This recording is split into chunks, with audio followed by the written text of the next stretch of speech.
Инжектор жасагандар үчүн достор бир кызыктуу бир маалымат. Эгерде силер машинанын инжекторун жасатсаңар же өзүңөр жасап аткан болсоңор, инжектор система бул машинадагы эң опасный системалардын бири.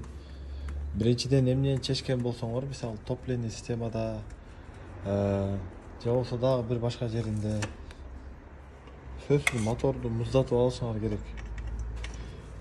Экинчиден ошол топливо келген бүт системаны рампалоо, форсункуулоо бүт бардыгын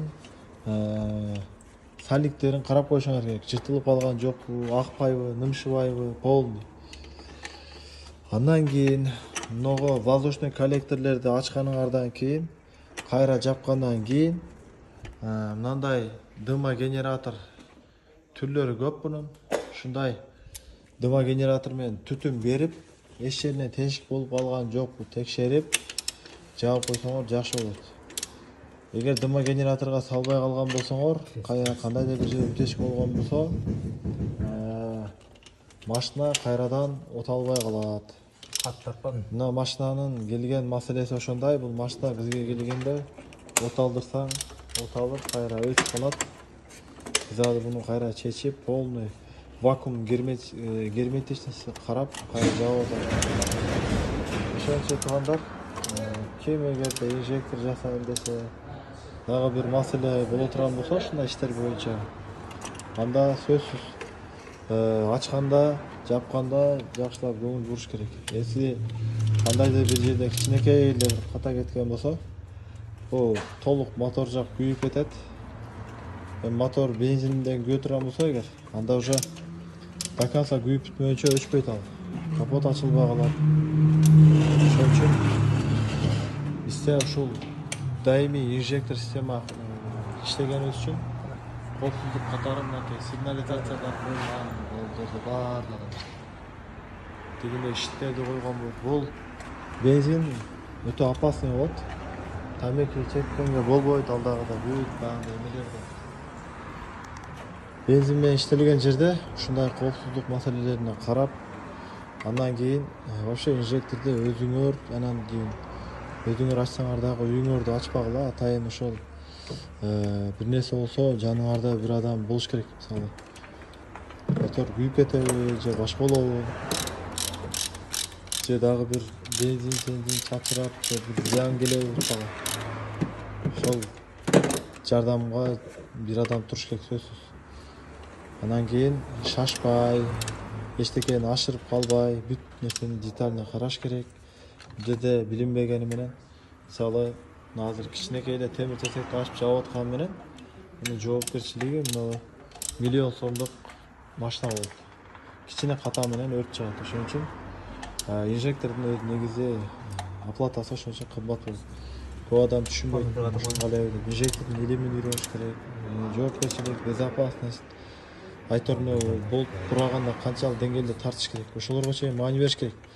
Анан кийин эле эптеп эле чечип, эптеп эле катыра берген менен ал оңдолуп калбайт. Кичинекей бир эле болуп сарбайт этсе, уже токар чакырып келип, резьба аштырып, айтор ошо менен 3 күн же 4 күн убара болот. Ошон үчүн ар бир тонкостке маани бериш керек. Бул мотор деген бул машинанын негизги жүрөгү болот. Эгер мотор жок болсо, машина эч кимге кереги жок да. Ошон үчүн бул иште эгер ким иштеп жүргөн болсо же дальнейшем иштейм деген болсо, эң биринчи безопасностька карагыла. Экинчи, буюм тоюндар чыгып атпайбы көрүнгөн жерден. Ушуну завод кандай бекиткен болсо, ошондой чечейли, ошондой катырайлы. Баягы эмне деп коет? Мукабат менен ачыш керек да. Ошондой кылып жабыш керек. Бул жагы баягы бир эме деп коет го, мотористтер жакшы түшүнөт.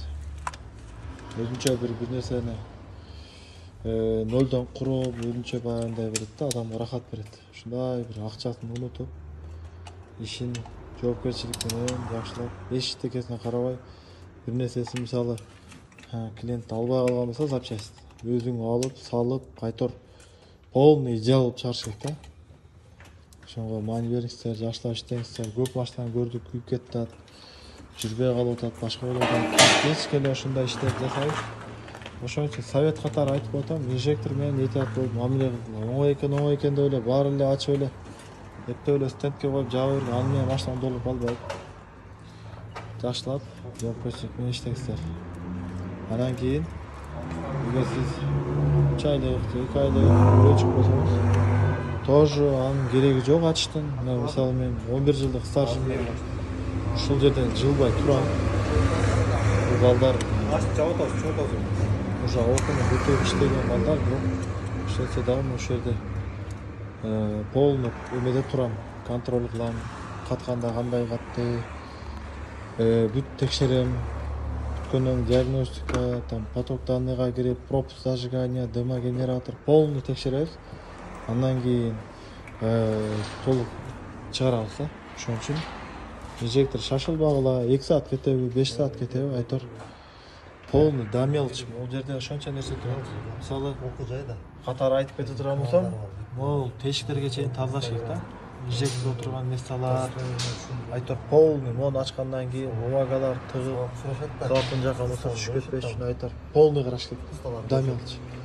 Эгер ачканыңарда бул жактан май сай алып калган болсо, ошолорго чейин кайрадан карап коюшуңуз керек. Ушу менен мотордон качан асылат, ашылбайт. Айтор абайлагыла. 1-2 машина жакында күйүп кетти. Көп акчага түшүп калды ustalar.